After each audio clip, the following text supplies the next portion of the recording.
The stars had never seemed so close yet so threatening. Captain Jake Morrison stood at attention in the lunar diplomatic station, his dress uniform feeling tighter than usual. Around him, other members of Earth's delegation shifted nervously. Outside the massive viewing windows, alien ships hung in the darkness like jeweled daggers. The Valorian Empire had arrived. Jake had seen combat in 3 different continents, trained soldiers in a dozen countries, and earned more medals than he cared to count. But nothing had prepared him for this moment. First contact with an alien civilization. The diplomats had been preparing for months, but Jake was only here as security. His job was simple. Stand, look professional, and protect the delegates if anything went wrong. He hoped nothing would go wrong. The doors to the conference chamber opened with a hiss. The room fell silent. Through the entrance walked beings that made Jake's breath catch in his throat. The Valorians were tall, easily 7 feet on average, with skin that shimmered like polished marble in shades of blue and silver. They moved with a grace that reminded Jake of dancers, but there was something predatory in their movements. They wore armor that seemed to be made of living metal, shifting and flowing across their bodies. At the front of the Valorian group walked a female who was clearly their leader.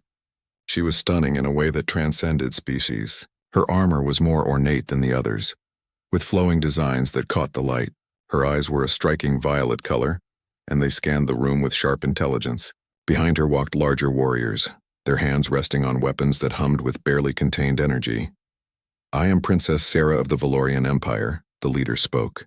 Her voice came through a translation device, but even through the technology, Jake could hear the musical quality of her words. "Daughter of Queen Lysara, voice of the throne and herald of the endless stars. I bring greetings from the Empire to your world." The pause before the word world was slight, but Jake caught it. So did everyone else in the room. It wasn't a friendly pause. The Earth's chief diplomat, Ambassador Rodriguez, stepped forward with a smile that looked more nervous than welcoming. "Princess Sarah, we are honored by your presence. Welcome to humanity's home system. We have prepared—" "Your system is small," one of the Valorian warriors interrupted. He was massive, even by their standards, with scars across his face that looked like badges of honor. 3 habitable zones, limited resources, and your civilization is confined to 1 planet and a few scattered settlements. "How have you survived this long?" Ambassador Rodriguez's smile faltered. "We have thrived through cooperation, innovation, and weakness," the warrior said flatly. "You call cooperation what we call inability to stand alone. You innovate because you lack natural strength. You are confined to 1 world because you have no warrior spirit to reach for the stars properly." The room temperature seemed to drop. Jake felt his jaw tighten. The other security personnel around him tensed. This was supposed to be a diplomatic meeting, not an insult fest. Princess Sarah held up one elegant hand. "Commander Vex speaks harshly, but he raises valid questions. The Valorian Empire has encountered many species across the stars. Some become allies, some become subjects, some disappear. We must understand what humanity is before we decide how to proceed." "We are a free people," Ambassador Rodriguez said, trying to keep his voice steady. "We seek friendship and mutual cooperation. We have much to offer." "You have nothing we need," Commander Vex said.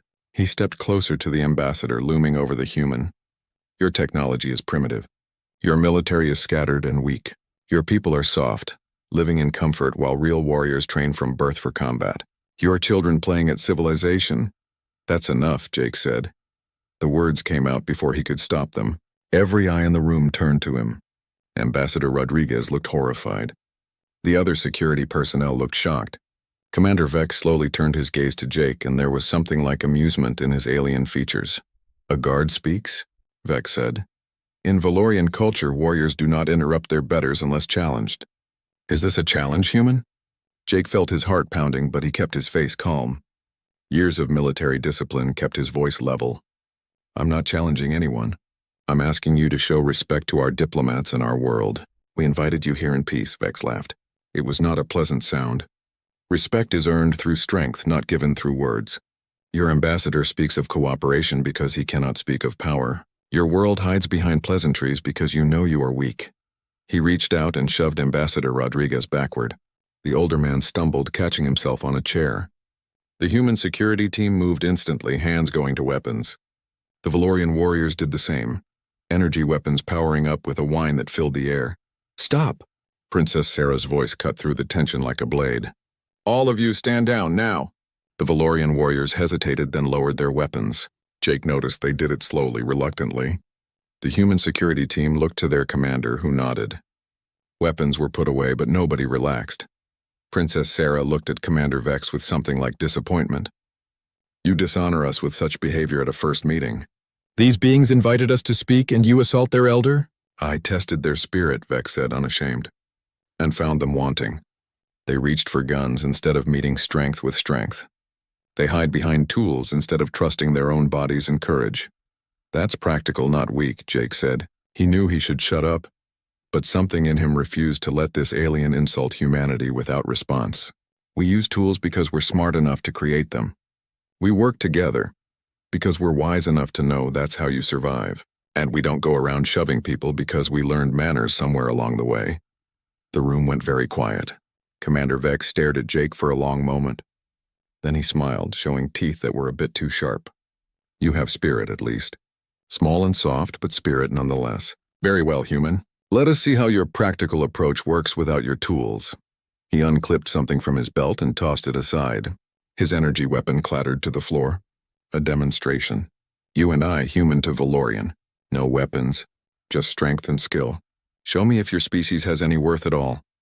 "Absolutely not," Ambassador Rodriguez said quickly. "Captain Morrison is here for security, not entertainment." "This is a diplomatic—" "Then your species is afraid," Vex said simply.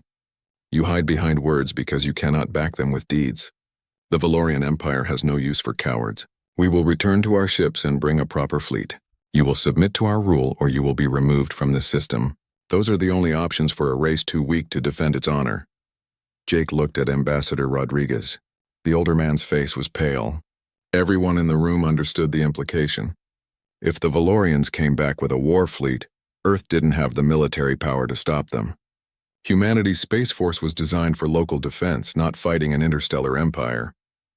"It's okay, sir," Jake said quietly. "I've got this. Captain, you don't have to—" "Yes, I do," Jake said. He looked at Commander Vex and nodded. "No weapons, just us. But if I win, you treat us with respect. You sit down, and we talk like civilized beings." "And when you lose," Vex said, "your world acknowledges the superiority of the Valorian way. You will open negotiations not as equals, but as subjects seeking our mercy." Princess Sarah looked like she wanted to protest, but she remained silent.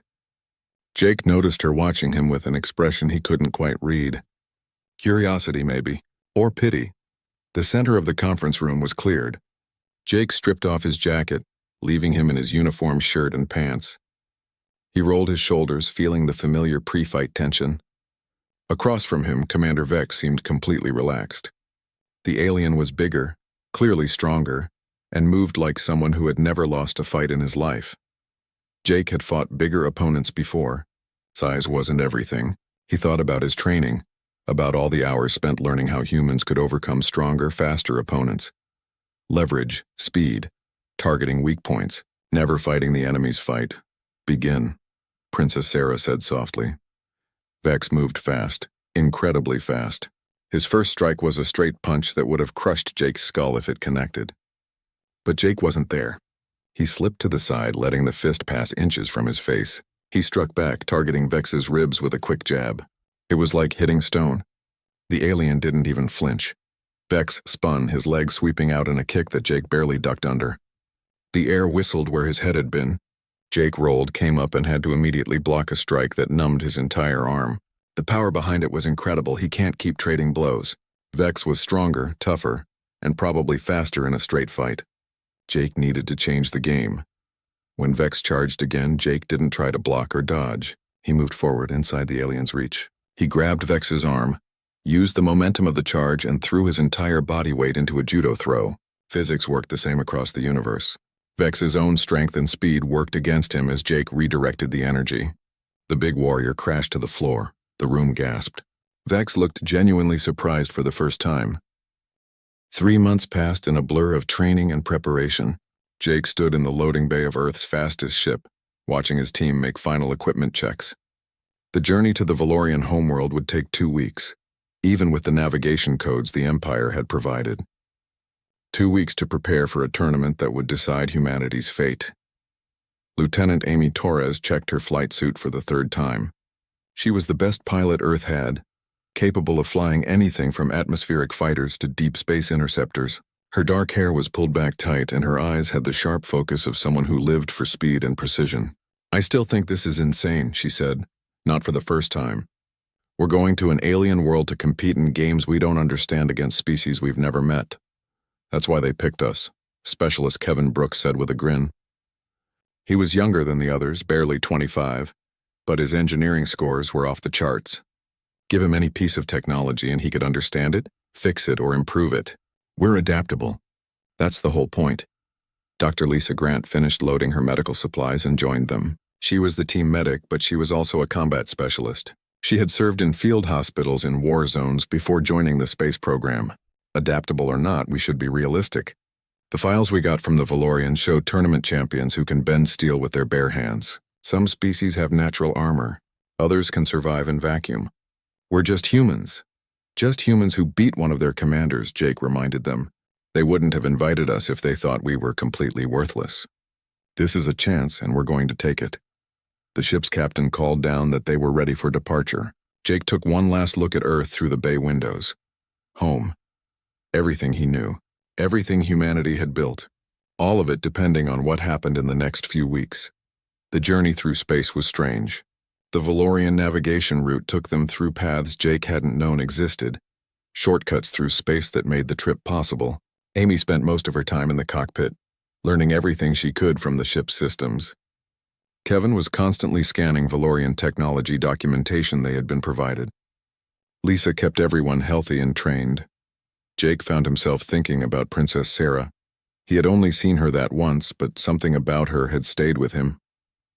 The way she had watched the fight, the intelligence in her eyes, the hint of something else, something that suggested she wasn't entirely comfortable with how her people viewed other species.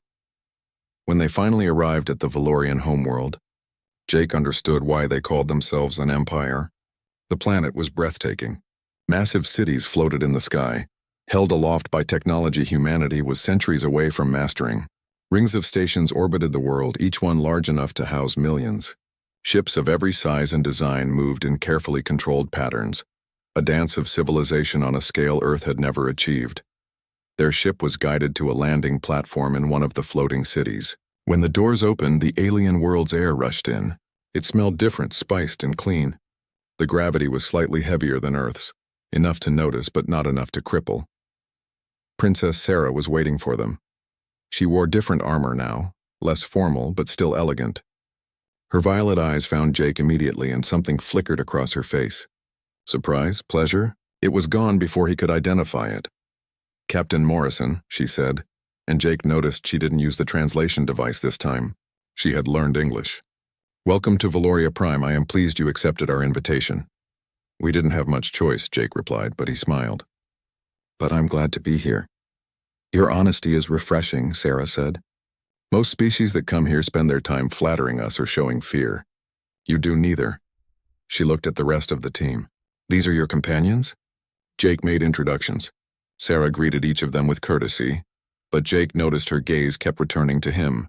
Commander Vex stood behind her, his face unreadable. The big warrior had a new scar since their fight, running down his jaw. He nodded to Jake, a gesture that might have been respect. "The tournament begins in 3 days," Sarah explained as she led them through the floating city. "You will face challenges of combat, strategy, and survival. Many species compete, but few earn true respect. The tournament is how we measure the worth of civilizations." The city was incredible. Buildings seemed to grow from clouds, their architecture flowing and organic. Valorians moved through the streets with that predatory grace Jake remembered, but he also saw other species. Some were massive and armored, others small and quick, a few that didn't seem to have solid forms at all. The galaxy was bigger and stranger than he had imagined. Their quarters were in a tower that overlooked an arena. Jake could see the massive structure from his window, a bowl carved from what looked like crystal that caught the light and threw rainbows across the city. Thousands of beings filled the seats already, even though the tournament hadn't started. "We're the entertainment," Amy said, joining him at the window. "They're here to watch species fight for survival. It's like ancient Rome." "Maybe," Jake said. "But Rome fell. Maybe we can teach them something new." The first day of the tournament arrived with trumpets that sounded across the floating city. Jake and his team entered the arena to the roar of thousands of alien voices. The sound was overwhelming, washing over them like a physical force. Above them, in a royal box, Queen Lysera herself watched. She was older than Sarah, but no less impressive. Her presence commanded attention even from a distance. The first challenge was announced: zero-gravity combat in a three-dimensional maze. Teams would navigate the maze, find objectives, and eliminate opponents. It was designed to test tactical thinking, adaptability, and combat skill in an environment where traditional fighting meant nothing. Jake's team entered the maze along with 6 other teams. The moment they crossed the threshold, gravity vanished. Amy grinned like a child. She had trained for zero-G her entire career. "Follow me," she said, and pushed off a wall with perfect precision. The maze was a nightmare of floating platforms, moving obstacles, and dead ends that appeared and disappeared. Other teams moved through it with varying success. A team of heavily armored reptilian beings struggled with the lack of gravity, their strength meaningless without ground to push against. A team of insectoid aliens moved quickly but crashed into obstacles, their coordination poor. Jake's team moved like water. Amy led, finding paths through instinct and training. Kevin used his engineer's mind to predict the maze's pattern changes. Lisa watched their backs, her medical training giving her an awareness of team health and stress. Jake coordinated them, calling targets and tactics. They found the first objective, a glowing sphere that needed to be carried to an exit point. An alien team saw them at the same time. These were beings that looked like living rock, slow but incredibly tough. They charged, assuming their mass would carry the day. Jake smiled. "Amy, give them a show." Amy grabbed the sphere and launched herself through a gap in the maze walls that looked too small. She spun through it like an acrobat. The sphere held tight. The rock aliens tried to follow and got stuck. By the time they freed themselves, Amy had delivered the objective and the team was already hunting for the next. The crowd roared. In the royal box, Sarah leaned forward, watching intently. The maze shifted. New passages opened. Jake's team adapted instantly, changing their route without hesitation. When they encountered a team of beings that looked like living shadows, fast and nearly invisible, Kevin quickly figured out they showed up in infrared. He rigged a scanner from his equipment kit, and suddenly the invisible ambush became visible targets. They won the first challenge. Not just won, but dominated. As they exited the maze, the crowd's roar was louder than before. Jake looked up at the royal box. Queen Lysera was speaking to Sarah, her expression interested. Commander Vex stood to the side, arms crossed, but Jake thought he saw approval in the warrior's stance. The second challenge came the next day, a high-speed race through an asteroid field. Pilots from each species would navigate a course filled with deadly obstacles while being chased by automated weapons. It wasn't just about speed. It was about precision, courage, and the ability to make split-second decisions at velocities that would kill most beings. Amy was born for this. She climbed into the racing craft they were provided, a sleek Valorian design that was faster than anything humanity had built. Her hands moved across the controls like she had flown it her entire life. Kevin had spent the previous night studying the craft's systems, and he briefed her on every detail. The race began with a sound like thunder. 12 craft launched from the arena into space, their engines burning bright against the stars. The asteroid field loomed ahead, a chaotic mess of spinning rock and ice. The automated weapons activated, tracking systems locking onto the racers. Amy dove into the field like she was diving into water. Her craft twisted and spun, avoiding asteroids by margins that made the crowd scream. Weapons fire tracked her, but she was never where they expected. She used the asteroids themselves as cover, looping around them, bouncing her craft off their surfaces to change direction in ways that seemed impossible. The days between challenges gave Jake time to understand the Valorian culture better. Sarah continued to meet with him, each conversation revealing more about both their worlds. She took him to places tourists never saw, ancient halls where Valorian history was carved into walls that seemed to breathe with memory, meditation chambers where the architecture itself seemed to sing with quiet harmonics, and observation decks where the vastness of space made everything else feel small and temporary. My mother thinks I spend too much time with you, Sarah said one evening. They stood on a platform that extended from the floating city into open air. Nothing but clouds below and stars above. She worries about what it means. What does it mean? Jake asked. He knew he should be more careful, more diplomatic. But something about Sarah made him want to be honest, even when honesty was dangerous. Sarah was quiet for a long time. I do not know yet, but I know that when I am with you, I see things differently. My world, my empire, my purpose. You make me question things I have never questioned before. Is that good or bad? I do not know that either, she admitted with a slight smile. But I find I do not want it to stop. She reached into her robes and pulled out something wrapped in cloth. The fourth challenge is tomorrow. The survival trial. It will be dangerous in ways the others were not. I want you to have this. She unwrapped the cloth to reveal a blade. It was beautiful, curved and elegant, the metal seeming to hold light within it. The handle was wrapped in material that felt warm to the touch. This is a Valorian honor blade, Sarah explained. It is given only to warriors who have proven themselves worthy, and to those bonded to the royal family. I cannot give you the title officially, but I can give you the blade. It will serve you well. Jake took the blade carefully. It was lighter than it looked, perfectly balanced. Sarah, I can't accept this. If your people knew, let me worry about my people, she said firmly. You have given me something precious, a new way of seeing the world. Let me give you something in return. A weapon, yes, but also a promise, that no matter what happens, I believe you are worthy. Their hands touched as he took the blade. The moment stretched, neither of them moving. Jake found himself very aware of how close they were, how her violet eyes seemed to hold entire galaxies within them. Princess Sarah, a voice called from behind them. They stepped apart quickly. Commander Vex approached, his expression carefully neutral. The Queen requests your presence. There are matters of state to discuss before tomorrow's trial.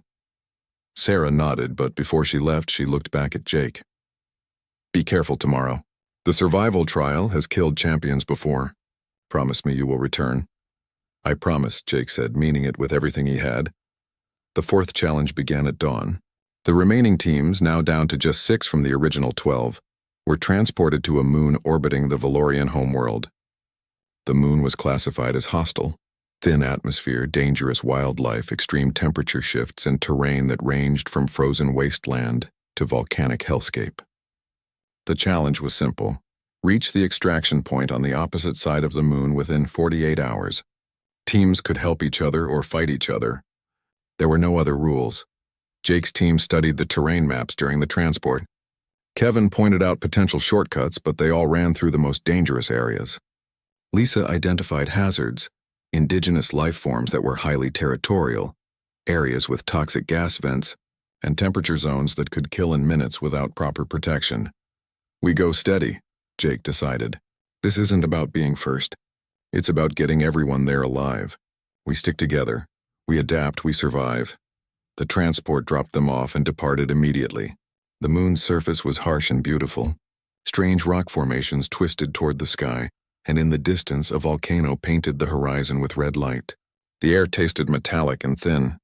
Every breath required effort. They began their march. Other teams scattered in different directions, each choosing their own path. Jake's team moved carefully, conserving energy, watching for hazards. Kevin's engineering knowledge helped them identify stable ground versus areas that might collapse. Lisa kept everyone hydrated and monitored for signs of altitude sickness in the thin atmosphere. Hours passed. They encountered their first indigenous life form around midday, a creature that looked like a cross between a wolf and a bear, with armored plates covering its body and claws that could tear through stone. It stalked them from a distance, trying to determine if they were prey. Jake didn't wait for it to decide. He used the Valorian blade Sarah had given him, the weapon cutting through the creature's armor with shocking ease when it finally charged. The rest of the team covered him with their weapons. The creature fled, wounded but alive. They weren't here to exterminate the local wildlife, just survive it. As evening approached, they found shelter in a cave system. Kevin rigged a heater from their equipment, and Lisa prepared a meal from their rations. Amy took first watch while the others rested. Jake found himself thinking about Sarah, wondering if she was watching somehow. The tournament was being broadcast across the Empire. She had said she would be watching. The emergency beacon activated in the middle of the night. Jake woke instantly to its shrill alarm. Amy was at the cave entrance, her scanner showing something in the sky. A ship flying erratically, trailing smoke and fire. "That's a Valorian observation shuttle," Amy said, her voice tight. "It's going down, hard." They watched the shuttle crash into the volcanic region, several miles from their position. The explosion lit up the night sky. "We need to keep moving," Kevin said practically. "Our mission is to reach the extraction point. We can't help whoever was in that shuttle." But Jake was already checking his scanner. The shuttle's emergency beacon was active, broadcasting a distress signal, and according to the signal's coding, the passenger was royal family. Sarah Jake was moving before he made a conscious decision. "I'm going. The rest of you head for the extraction point." "Jake, that's the wrong direction," Lisa protested. "That's into the volcanic zone.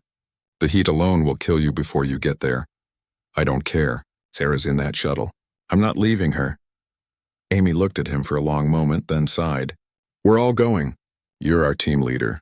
Where you go, we go. Besides, leaving someone to die isn't the human way, right?" They changed course, heading into hell itself.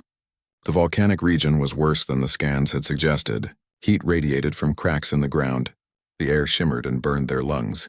Toxic gases required them to use their emergency respirators.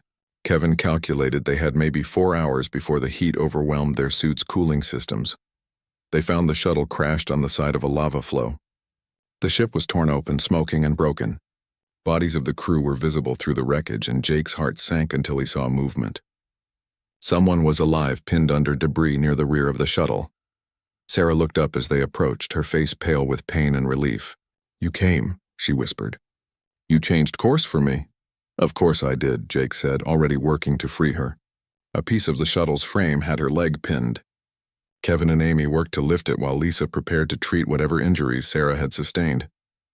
"This makes no sense," Sarah said through gritted teeth as they worked.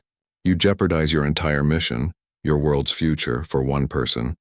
This is not rational. This is not strategic. It's human," Jake said simply. "We don't leave people behind, especially people who matter." They freed her leg. It was badly injured but not broken. Lisa worked quickly, using their medical supplies to stabilize Sarah for transport. But they had a new problem. Sarah couldn't walk, and carrying her through the volcanic zone would slow them down too much. The moon's predators had noticed the crash. Creatures began emerging from the volcanic caves, drawn by the heat signatures of living beings. These were different from the one they had encountered earlier. Larger, adapted to extreme heat, with hides that glowed with internal fire. "We need to move now," Amy said, watching the creatures circle closer. "There's too many of them." Jake made a decision. "Kevin, Amy, take Sarah. Head back the way we came. Lisa and I will slow these things down and catch up." "Jake, no," Sarah began. "This isn't up for debate," Jake said firmly. He looked at Amy. "Get her out of here." "That's an order." Amy and Kevin fashioned a stretcher from shuttle debris and began carrying Sarah away. Jake and Lisa positioned themselves between the approaching predators and their retreating teammates. The next hours were a nightmare of fighting, retreating, and fighting again. The creatures were relentless, attacking in waves. Jake's Valorian blade proved its worth, cutting through the predators' heat-resistant hides. Lisa's weapons training kept them from being overwhelmed. They fought as they retreated, never letting the creatures get past them to reach the others. Jake lost track of time. His body was beyond exhausted, running on adrenaline and stubborn refusal to quit. He had taken injuries, burns, and cuts that Lisa had barely had time to patch. The blade in his hand felt like an extension of his arm, moving in patterns that he didn't remember learning. They finally caught up with the others at the edge of the volcanic zone. The creatures stopped their pursuit at the boundary, as if some instinct. The arena was packed beyond capacity. Word of Jake's rescue of Princess Sarah had spread across the Valorian Empire like wildfire. Some called him a hero. Others called him a fool who put emotion above duty. But everyone wanted to see what would happen next. The final challenge of the grand tournament had never drawn such attention. Jake stood in the preparation chamber, checking his equipment one last time. His injuries from the volcanic moon had mostly healed thanks to Valorian medical technology, though some scars remained. The blade Sarah had given him hung at his side, its weight familiar now, almost comforting. Amy, Kevin, and Lisa stood with him. They had already completed their parts of the tournament, performing well enough to earn Earth respect. But the final test was Jake's alone, single combat against 3 of the Empire's greatest champions. It was tradition. The team leader faced the ultimate challenge while their teammates watched. "This is barbaric," Lisa muttered. 3 fights back-to-back, each against someone who's trained their entire life for combat. "You'll be exhausted by the second fight, let alone the third." "That's the point," Kevin said grimly. "They want to see if humans can endure. If we break or if we keep getting back up." "I'll keep getting up," Jake said with more confidence than he felt. "That's what we do." The door opened and Sarah entered. She was in formal royal attire now, her armor polished to mirror brightness, her bearing regal, but her eyes were soft when she looked at Jake. She dismissed his team with a gesture, wanting a moment alone. "I convinced my mother to let me bring you this," she said, holding out a small device. "It will monitor your vital signs during the fights. If you are in true danger, I can call for the match to be stopped." "I can't accept that," Jake said gently. "If I use an advantage the others don't have, it won't be a fair victory. Your people need to see humans win or lose on our own merit." Sarah's expression tightened with frustration. "Your merit has already been proven. You saved my life. You showed courage beyond reason. You have nothing left to prove." "I have everything to prove," Jake said. "My world's freedom depends on this. I knew the stakes when I came here." He took her hands in his. "But I'm glad you'll be watching. Win or lose, I want you to see what humanity really is. Not just our adaptability or our tactics. Our spirit. The thing that makes us refuse to quit even when quitting makes sense." Sarah pulled him close, resting her forehead against his. "Then let me give you something else. A truth I should have said before. I love you, Jake Morrison. In defiance of logic, against all tradition, across the boundaries of our species. I love you. And I will be in that arena, hoping with everything I am that you survive this." Jake held her, feeling the weight of her words. "I love you too. And I'll win. Not for Earth, not for humanity, for you, for us." They kissed, and for a moment the tournament, the Empire, everything else faded away. There was just them, 2 beings from different worlds who had found something neither expected. The moment shattered when Commander Vex entered without warning. His expression was unreadable as he watched them separate quickly. "It is time," he said. "The Queen and the Empire await."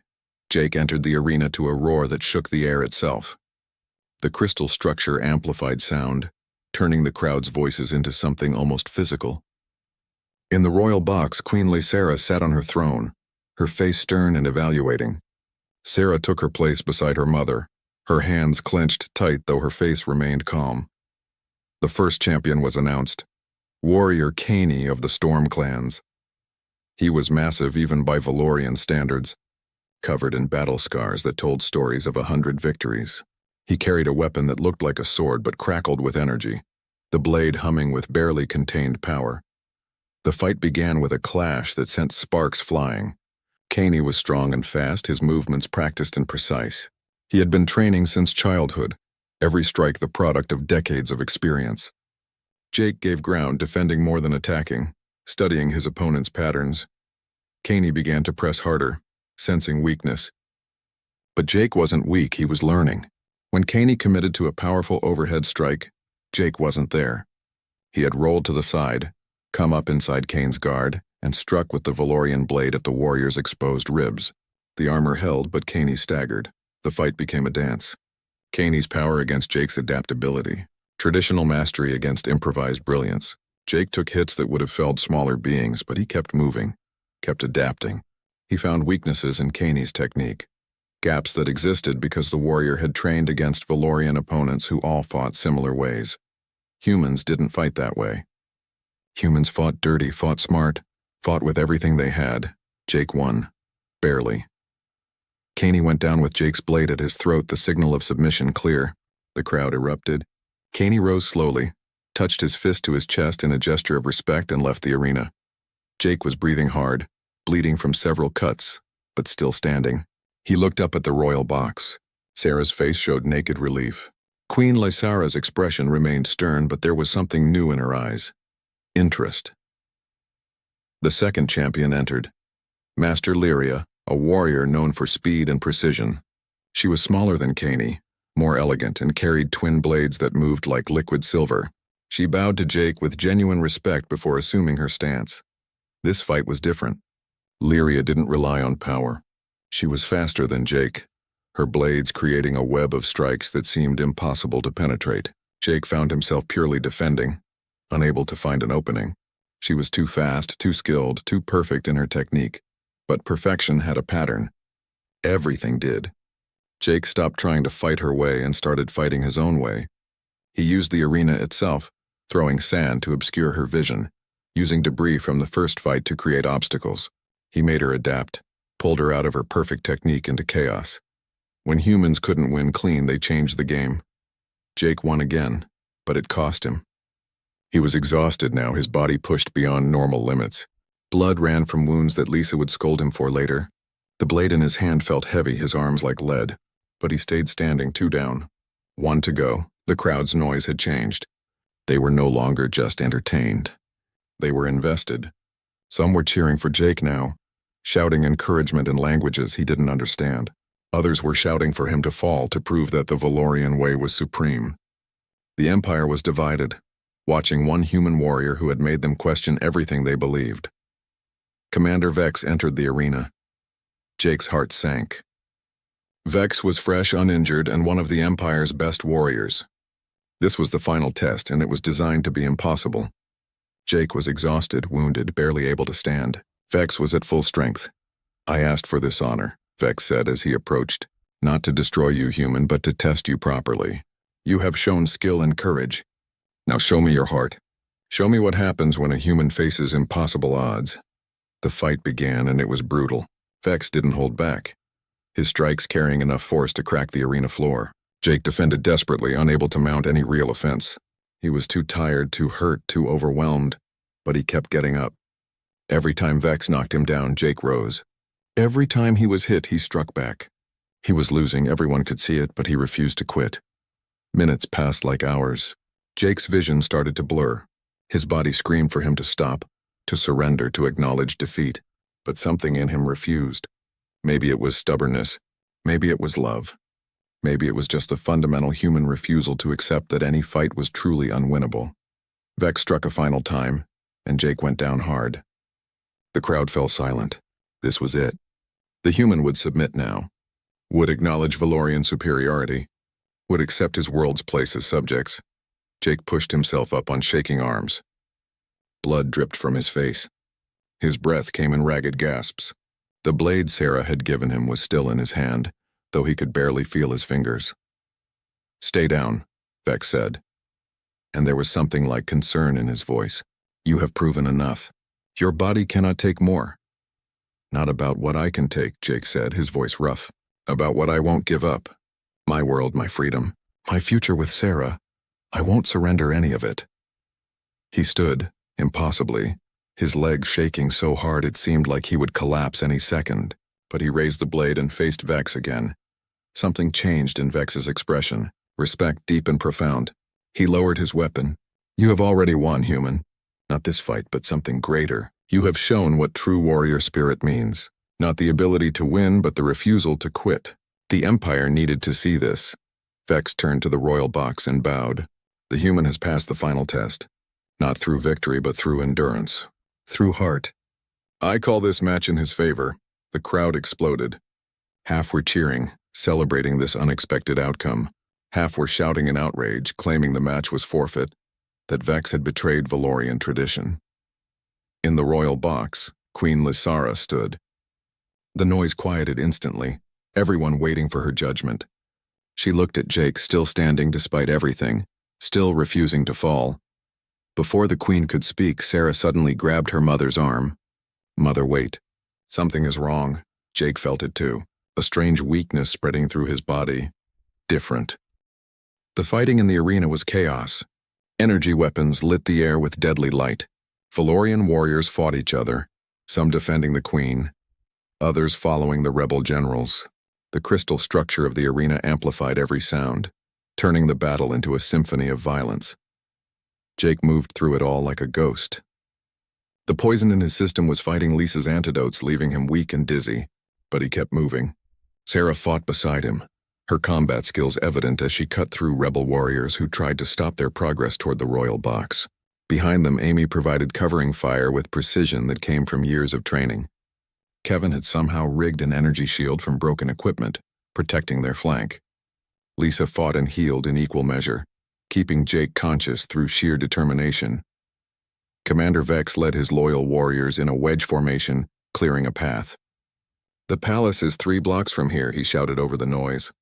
"If we can reach it, the defensive systems will protect the queen. But the rebels have anticipated this. They will have forces waiting." "Then we fight through them," Sarah said. Her violet eyes were hard with determination. "I will not let these cowards destroy everything my mother has built." They fought their way out of the arena into the floating city beyond. The streets were in turmoil. Citizens fled from the fighting, unsure who to support. Some Valorian warriors joined the loyalist forces when they saw Princess Sarah leading them.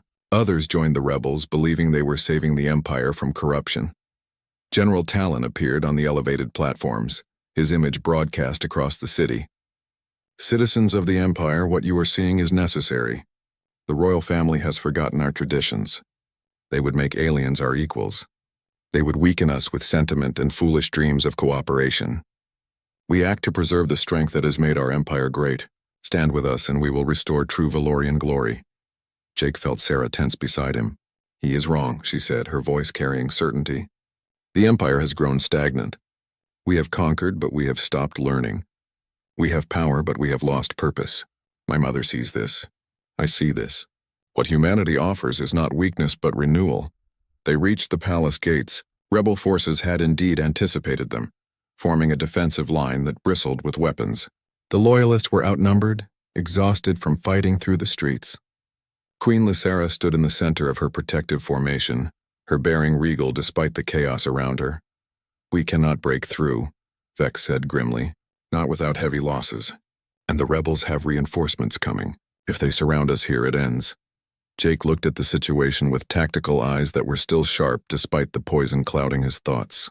The rebels were strong, but they were defensive. They expected a frontal assault. They were fighting the Valorian way with honor and direct confrontation. Humans didn't always fight that way. "Amy," Jake said, "the energy weapons the rebels are using." Can you disable them? Amy studied the rebel lines. "Their weapons are networked to a central power source for efficiency. Military doctrine. If I can access that network, yeah, I can shut them down, but I'd need to get close and I'm not exactly in fighting shape." "I can get you close," Kevin said. "Give me 2 minutes with that shield generator I rigged and I can boost it enough to protect 2 people. You and me, we infiltrate while they're focused on the main force." "It is risky," Vex said. "If they see through the tactic," "And they won't," Jake interrupted. "Because they're expecting Valorians to fight like Valorians. We're going to fight like humans. Sneaky, practical, and effective." Sarah looked at him with worry. "Jake, you can barely stand." "You should not be planning tactics. You should be in medical care." "I'll rest when this is over," Jake said. He looked at Queen Lysera. "Your Majesty, we can win this. But I need you to trust human tactics. Trust me." The Queen studied him for a long moment. Then she nodded. "You have earned that trust, Captain Morrison. What do you need?" Jake quickly outlined his plan.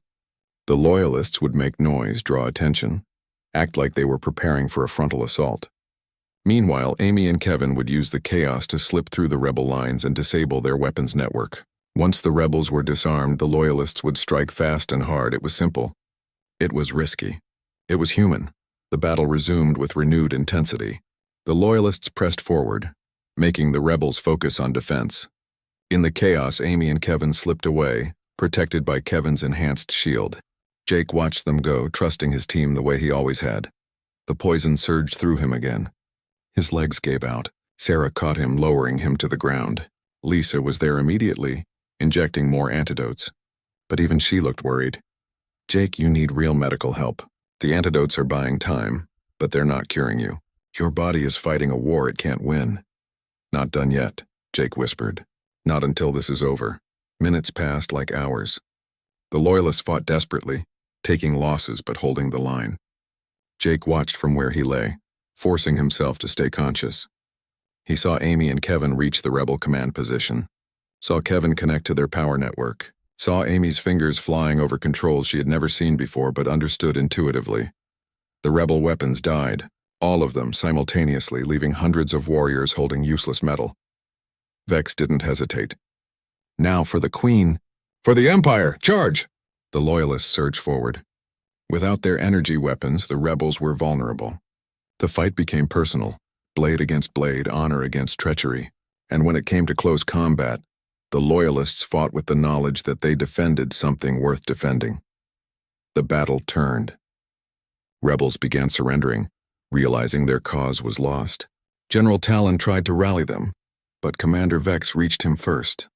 Their fight was brief and brutal. Vex was a better warrior, but more than that, he was furious at the dishonor Talon had brought to the Empire. When Talon fell, the coup collapsed. The palace gates opened. Queen Lysara entered, followed by her loyalists. The floating city slowly returned to order as word spread that the rebellion had failed. Medical teams rushed out to treat the wounded on both sides. Jake felt hands lifting him. He was carried into the palace through halls of impossible beauty, into a medical facility where Valorian doctors worked with technology that seemed like magic. The poison was purged from his system. His injuries were healed. He drifted in and out of consciousness, aware of Sarah's presence beside him, her hand holding his. When he finally woke fully, it was to find himself in a recovery room overlooking the floating city.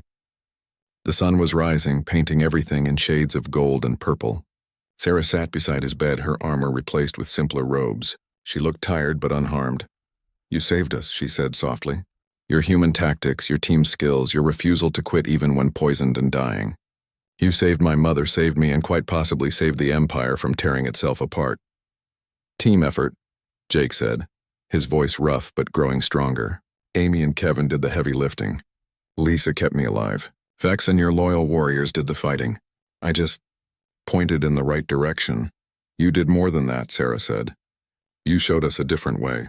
A way that values cleverness over tradition, cooperation over individual glory, love over rigid honor. Half the Empire saw it. They cannot unsee it now." The door opened. Queen Lysara entered, her bearing as regal as ever. But there was something softer in her expression now, something that might have been respect. Sarah stood immediately, bowing. Jake tried to rise, but the Queen gestured for him to remain seated. "Captain Jake Morrison," the Queen said, her voice formal. "You have done the Empire a great service. You exposed treachery, defeated it with minimal bloodshed, and showed many of my people that there are different kinds of strength. For this you have my gratitude." "I just did what needed to be done, Your Majesty," Jake said. "That is precisely why I am grateful," the Queen replied. "You did not seek glory or advancement. You protected those you cared about, including my daughter." She looked at Sarah. "I have been aware of your growing attachment to this human. I was not certain how I felt about it. A princess of the Empire and an alien warrior. It defies tradition." Sarah lifted her chin, meeting her mother's gaze. "Mother, I love him, and I will not apologize for that or hide it." Queen Lysara was silent for a moment. Then surprisingly, she smiled. "I am not asking you to hide it, child. I am simply acknowledging that it is complicated." She turned back to Jake. "In 3 days, I will call a gathering of the Great Assembly. Representatives from across the Empire will attend. They will want answers about what happened here, about humanity, about the future. I would like you to be present, Captain Morrison. You and your team." "We'll be there," Jake said. The next 3 days were a whirlwind. Jake recovered his strength while Amy, Kevin, and Lisa were treated as heroes. They met with Valorian officials, shared information about Earth and humanity, and tried to understand the political complexities of an interstellar empire in crisis. Jake and Sarah spent as much time together as they could. They walked through the palace gardens, talked about their hopes and fears, and planned for an uncertain future. The connection between them had grown beyond simple attraction into something deeper, something that transcended the boundaries of their species.